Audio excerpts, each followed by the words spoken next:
We are reading today from Srimad Bhagavatam, Canto 8, Chapter 16, entitled The Payovrata Process of Worship. Text 24.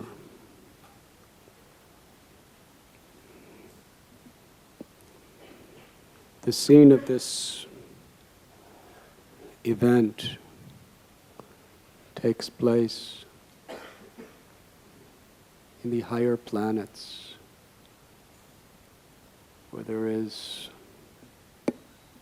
facilities for heavenly enjoyment, unimaginable to the people of this earthly planet. But yet we find, even in this high abode, there is suffering. Abrahmabu vanaloka punar apartunorjuna mamupetya tukonteya punarjanmana vidyate. From the highest planet in this material world, even Brahmaloka, down to the lowest planet, Patalaloka, and everything in between. They are all places where the essential basis is suffering. The one who attains my abode never has to take birth again in this material existence. Yes, there are forms of enjoyment in this earthly planet. People are mad after enjoyment, especially in cities like Mumbai, where whatever technological, scientific advancement human society makes, they try to create more and more facilities for enjoyment. But because puna punascharvata sharvananam, whatever enjoyment it is, in whatever form it may take, it is all, according to Prahlad Maharaj, like chewing the chewed. Because in every species of life, we are enjoying different types of sensory pleasures, primarily through eating, sleeping, mating, defending. There's nothing new about it. But because it doesn't satisfy the heart, and we don't know where else to look, we have to try to create newer ways of doing the same old chewing the chewed.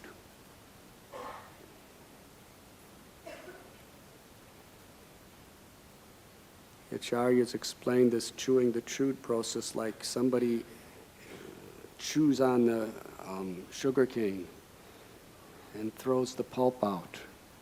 The juice is gone. But then we pick it up again to try to get some more juice and some more juice. And what is this? All these different ways are just different styles of chewing the same pulp. You see here in Mumbai with all the Bollywood and the clubs and the cricket teams, and it's not enough just to have an international cricket team. Now you have to have competition, national cricket teams and local cricket teams. And it's not enough just to have a nice restaurant. Now you need all sorts of decorations and better menus, and better films, and better cars, and better clothes. It's the same pulp. Just different methods of chewing it. That's all. Sorry to break this news to you, but there's nothing new.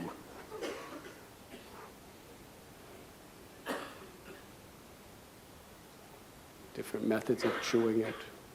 Sometimes we put different colors on it. But it's the same. And because we're so desperate for pleasure, We become so attached to whatever gives us a sense of pleasure.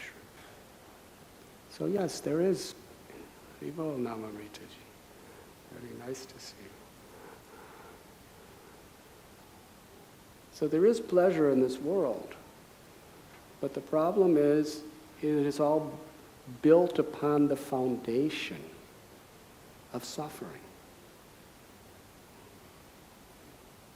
And therefore, whatever pleasures there are infused with this type of suffering. Dukkhalayam ashashvatam. Krishna is the creator.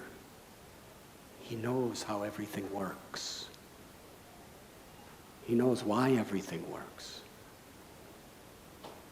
And he explains, because everything is temporary, the seed of suffering is within all pleasures of this world. The seed. And the more you enjoy something, the more that seed takes root in your heart.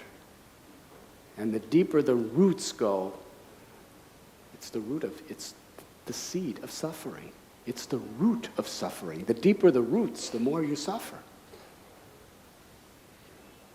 If there was no enjoyment in this world, there wouldn't be so much suffering. Because suffering really is the frustration of our attempts to enjoy. But we can't control whoever we may be. So the scene of this incident is in the heavenly planets. And Aditi, she is not just an ordinary person. She's the mother of the Devas. Indra, Vayu, Agni, Surya. She's the presiding mother of the demigods. What an exalted position she has. But yet she's suffering so much. And why is she suffering? Because she's a mother, and she sees that all of her children are suffering. Although the demigods are devotees,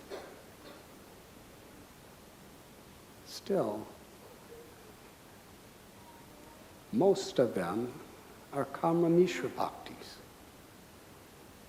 That means they're serving Krishna by utilizing their talents, but they're very much attached, most of them, to enjoying at the same time. They have material desires.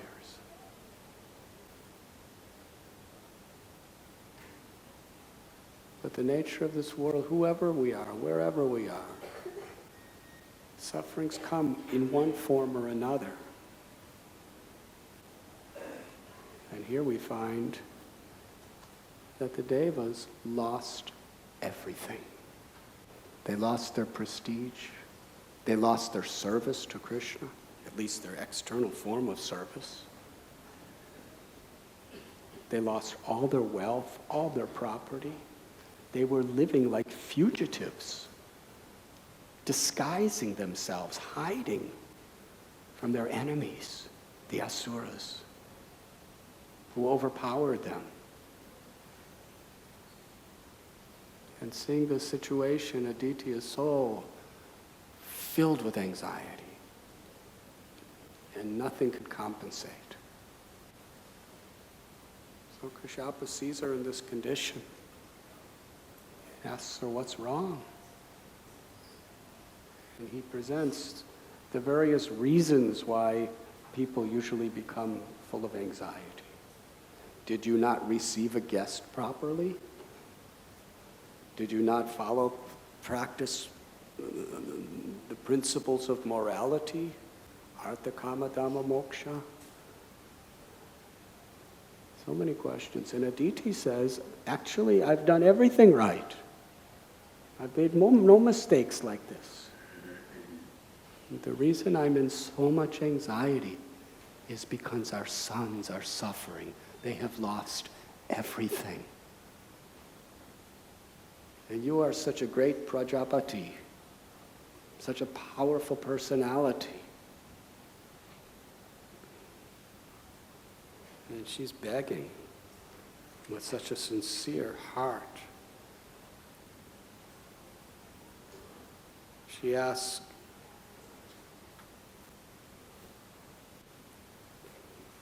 tell me the regulative principles by which I may worship the Supreme Master of the world, so that the Lord will be pleased with me and fulfill all my desires. O best of the Brahmins, kindly instruct me in the perfect method of worshiping the Supreme Personality of Godhead in devotional servants, by which the Lord will very soon be pleased with me and save me, along with my sons, from this most dangerous condition.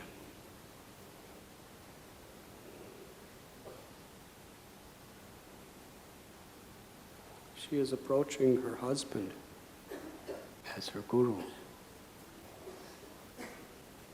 And we find here and in many places, approaching a guru is not a fashion, not a superstition, not just a social custom.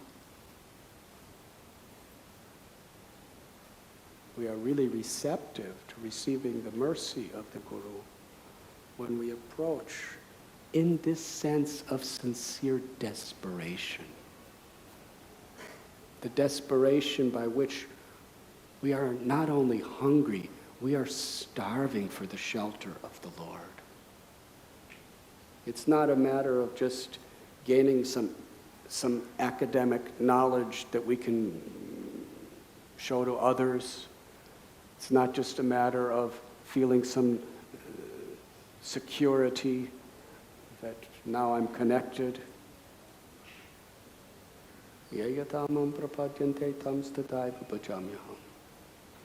Krishna reveals himself through the Guru, through the Vaishnavas. And according to how we approach, according to the sense of need, Krishna reveals himself. According to the sense of urgency, we can receive the gifts of the spiritual master. So Aditi is approaching. It is a material desire that she has, more or less. Within this realm of material existence, her sons are suffering, therefore she's suffering, and she's suffering so bad. Emotional suffering can inflict us with pain often more than any physical suffering has the ability to do. Aditi's in perfect health. She has no disease, and where she's from, she never had a disease, and she'll never get a disease. Physically, everything's fine for her. But how's she suffering? Because of material, emotional attachment.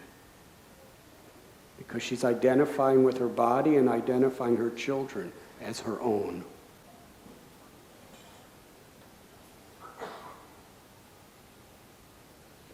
But she is seeking serious shelter. It's urgent. Parikshit Maharaj did not approach Shukadev Goswami as a formality. He had 7 days to live.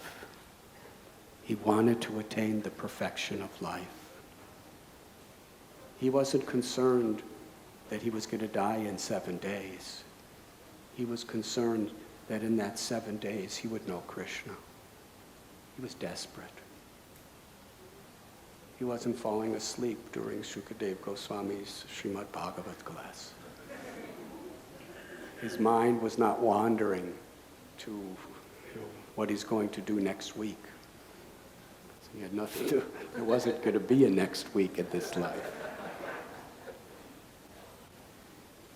He wasn't thinking about the past. he was fully engrossed in the present moment, hearing from Shukadev Goswami. That is the consciousness we should have. Similarly, Arjuna, Bhagavad Gita was revealed to the world at a time of the greatest desperation in Arjuna's entire life. Karapanya doso bhata svapaj. We see in Mahabharata, Arjuna went through a lot. He lost his kingdom with Yudhisthira Maharaj. He saw the disgrace of his wife, Draupadi, at least the attempt. So many problems.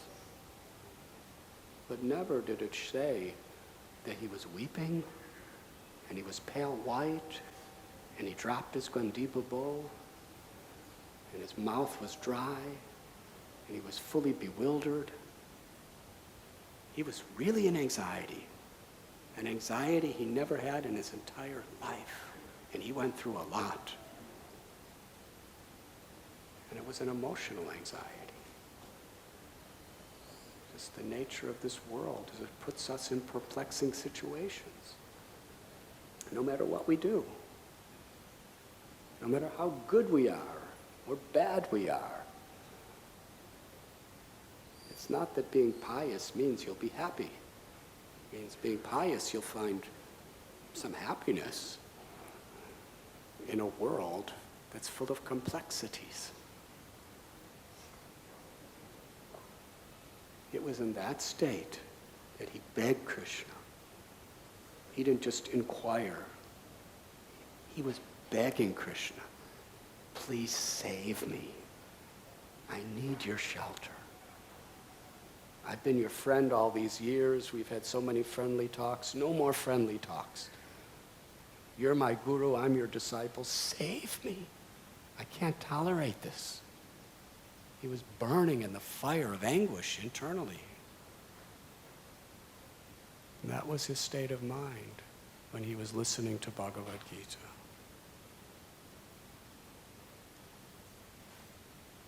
So the question is, how to become like this?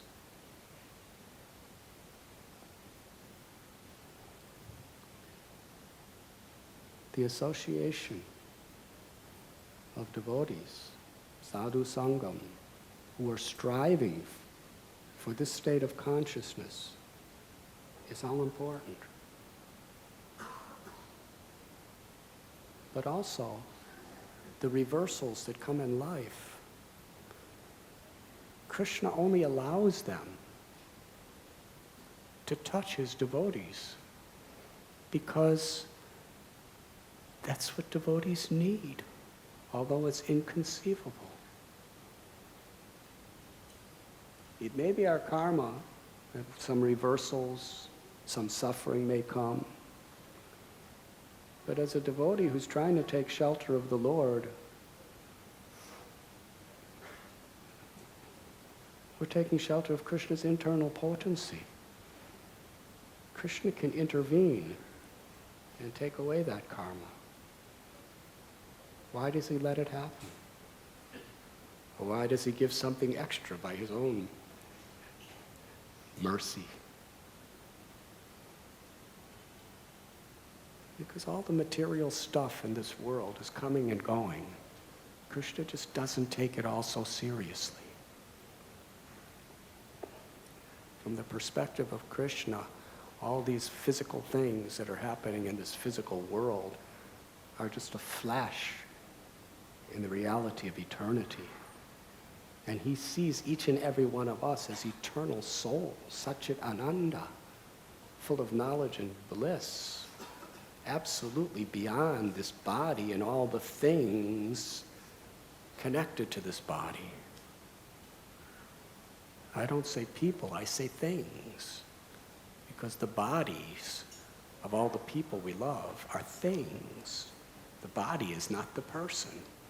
The soul is the person. And nothing can interrupt our relationships with other souls. Nothing can disturb our relationship with our own soul or with God, except forgetfulness. And in that forgetfulness, we identify ourselves and others as things, bodies. Even the mind is just a thing, a mundane thing. Krishna doesn't take all that so seriously. So if these things get all mixed up, which they're mixed up anyway, and the soul identifying with it becomes very perturbed, Krishna wants us to be happy. He doesn't want us to suffer. But he doesn't want us to be happy in a way that we're just letting the roots of suffering go deeper and deeper and deeper in our hearts in the name of happiness. Because ultimately everything is taken away. And that's hard. Krishna wants us to be liberated. Krishna wants us to awaken our love, the ecstasy of the heart. So if we have to go through some temporary problems with these things in order to help us to actually take shelter of the process of bhakti, not just do it complacently or as a formality or as a rule or a regulation. The rules and regulations are there to keep us steady. So we should follow the rules and regulations. But it's not just following, it's how we follow. It's the spirit. We are told to chant the holy names every day. It's the spirit of how we take shelter. We are told to hear the Srimad Bhagavatam every day. Nasta prayeshu bhadreshu nityam bhagavati sevya. But it's how we take shelter of the Bhagavatam. Aditi was seriously approaching her her husband.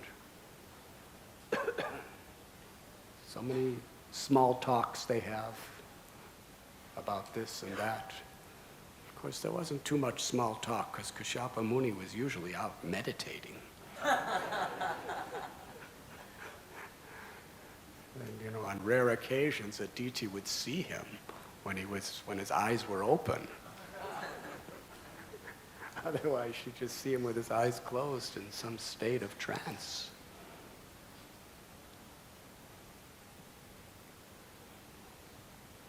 So Kashyapa Muni, as a great, great soul, he sees his wife's condition, and in today's verse, he's speaking to her. And it's a very beautiful instruction we find. Kashyapa Muni simply has no false ego. He's not saying, I will save you, my dear wife. He's telling, because Aditi wants an offspring.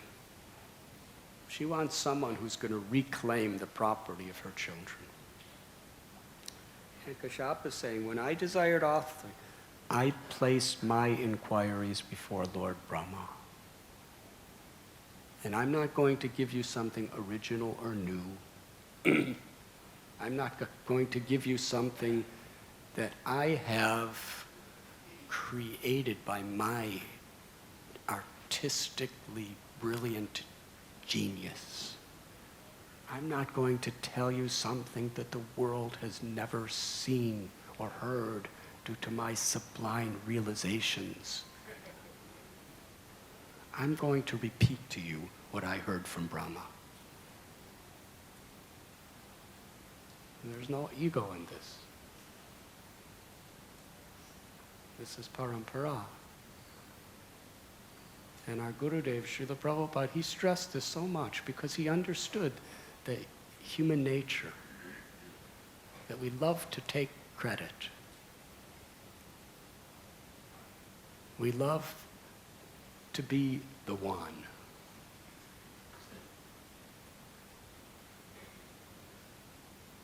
We love to be very original.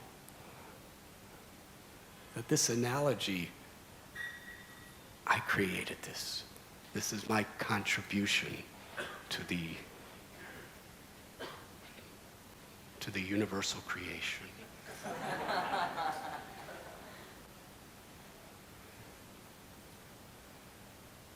Humility. I'm just a servant of the servant of the servant. I'm just repeating the message. When you're feeling, you're just repeating the message that's always been there, that you have received from your guru. It's a humble state. Because in that state you give credit to your guru, and his guru, and his guru. It's not about me.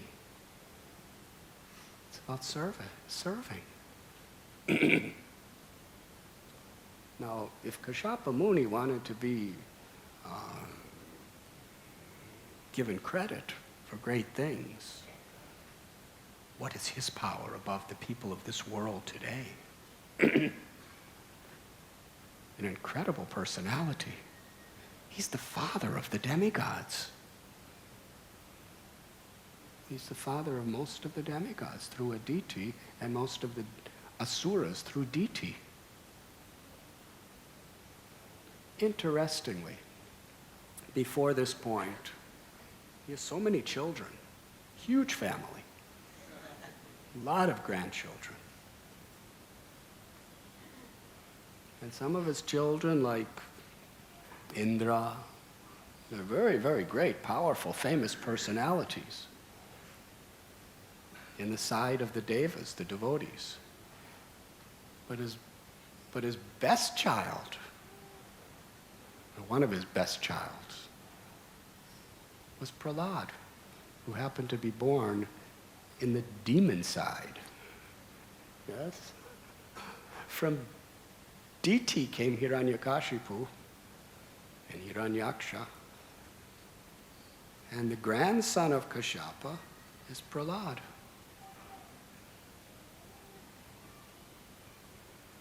So among the demigods are all devotees, but his most glorious son was born of the race of demons. Very interesting. Kashyapa is a very incredible personality. Hiranyakashipu, Hiranyaksha were born of a mistake. Yes? Diti induced him to come together with her at a very, very inauspicious time. But even the greatest benediction came through a mistake. Yes? Prahlad, by material calculation, was a byproduct of a serious mistake. Yes? But by the grace of Narada Muni, he transformed a mistake into the greatest benediction to the world. Mahajano yena gata sapanta. The way to approach the Supreme Lord is to follow in the footsteps of Mahajans, and one of the greatest of all Mahajans is Prahlad. And another one of the great Mahajans is Bali Maharaj, who's the grandson of Prahlad. So two of the greatest Mahajans, and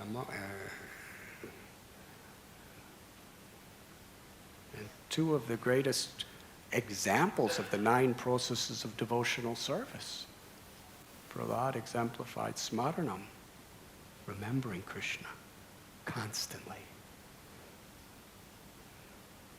Manmana bhava mad bhakto madhyajim namaskuru. Krishna says, always think of me.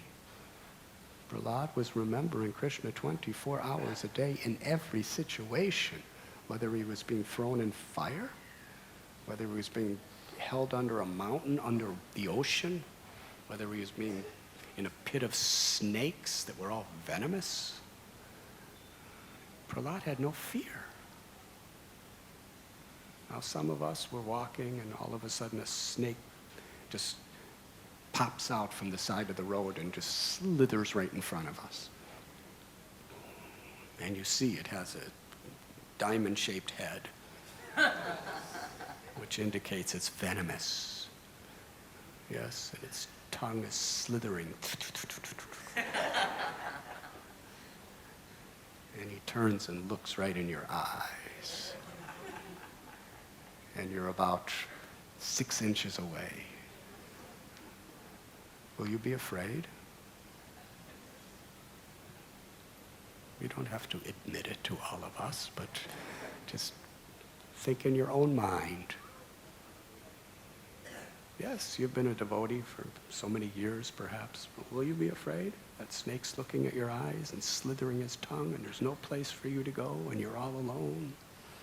And if he bites you, there's no Bhaktivedanta medicos there to give you anti-dose or whatever it's called. You're just all alone in the middle of a field.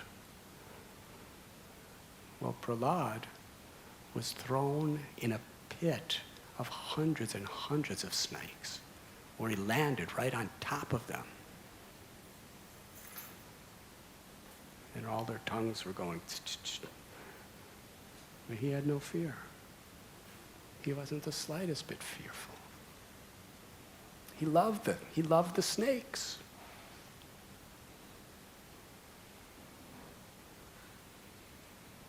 Maro birako bijo icha tohar nitya dasa prati tuva adhikar. Bhaktivinoda has sung, my Lord, if you want to kill me, kill me. I'm ready. If you want to save me, then what can possibly harm me? I am yours. You can do anything you like to me. I'm your servant in any situation. That's the quality of fearlessness. That was Prahlad.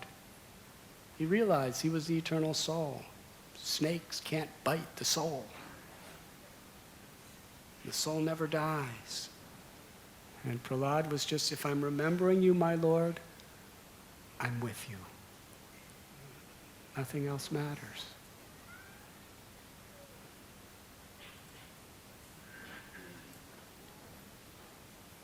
And Bali Maharaj represents Atmanivedanam, surrendering everything to the Lord. Very interesting.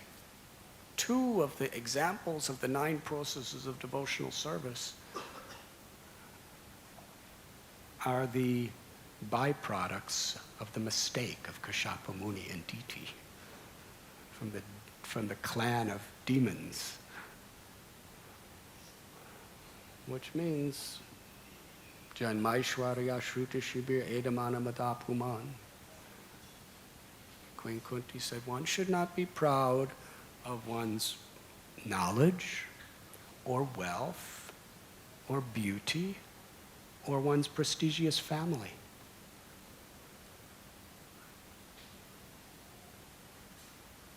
It's about the free choices we make.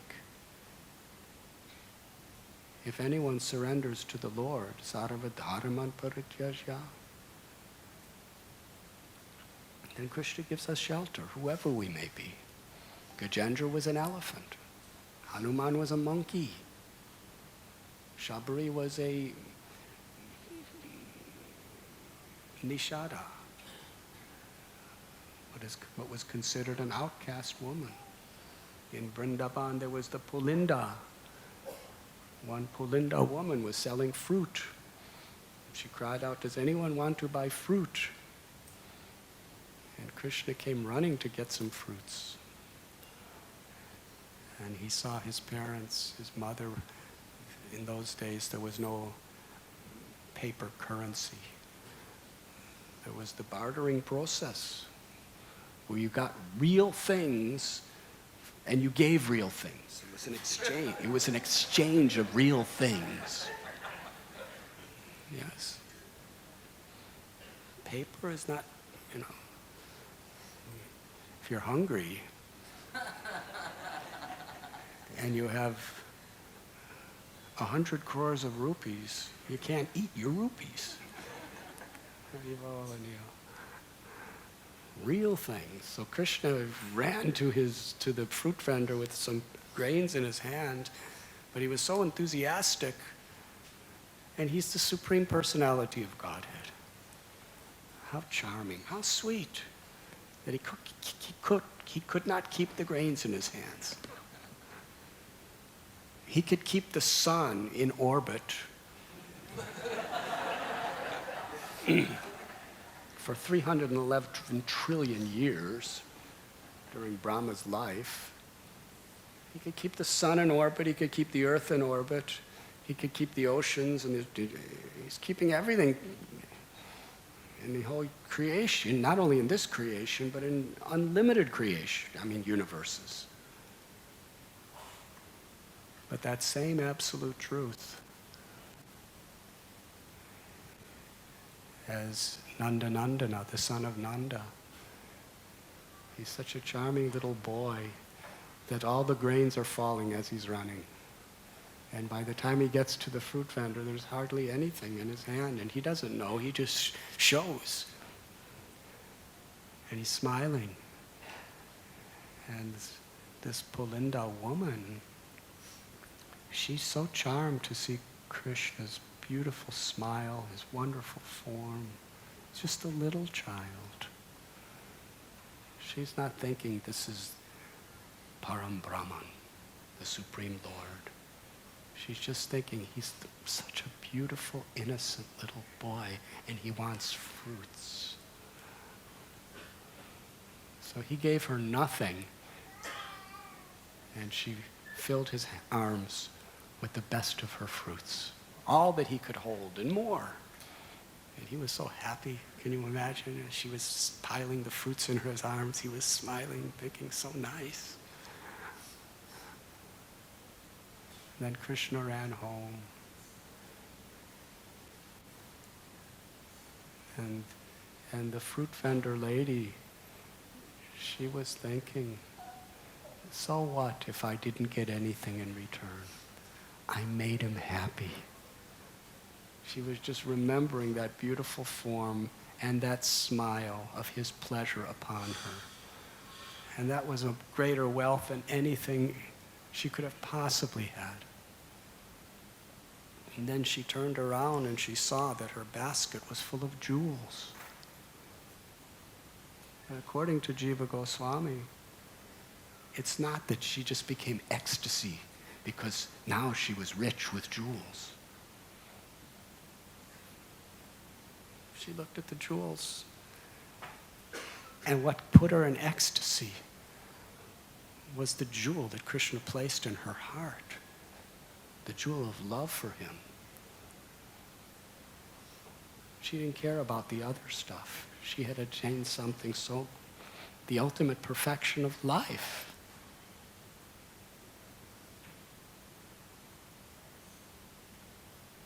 Kashyapa Muni here, he is showing what is the nature of one who has that love and what is the nature of one who can give that love. Someone who has no false ego.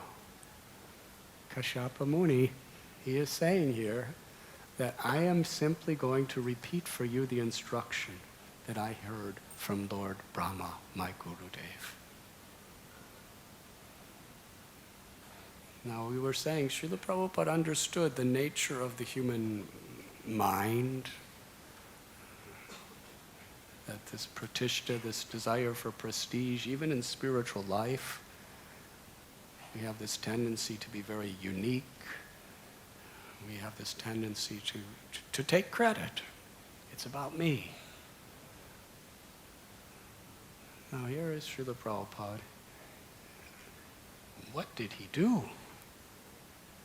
70 years old, he got on that cargo ship, sailed across 2 oceans, 3 continents, with nothing, established a movement with thousands and thousands of people and hundreds of temples and millions of books with nothing. was just based on his incredible determination and empowerment of divine love and compassion. But from the beginning to the very end, he always said the same thing. He said, I am simply repeating what I have heard. What was his realization? What was his sacrifice? What was his devotion?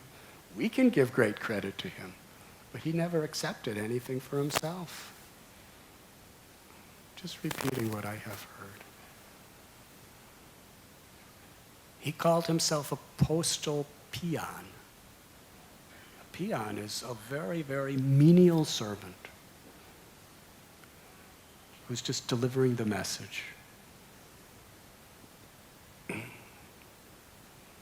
So here Kashyapa Muni is expressing the same spirit for himself. I am simply going to repeat for you.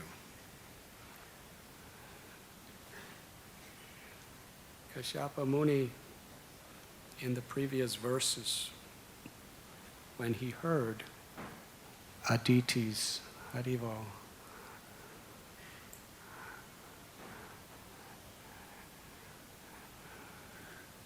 when he heard Aditi's appeal,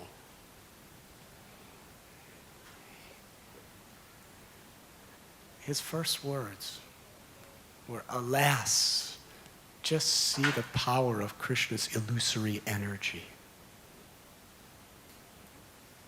How it causes the eternal spirit soul, which is totally different from this body and mind, to identify with this body and mind and identify and develop such attachments to the things of this world.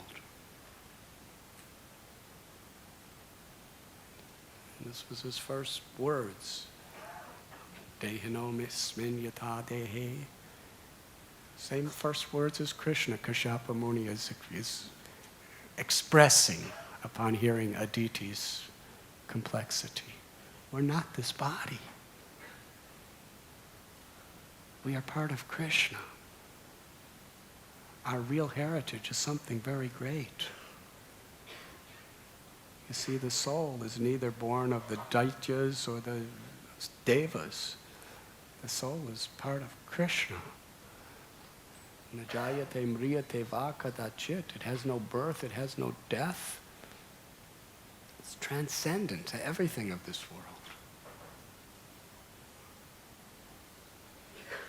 And he tells Aditi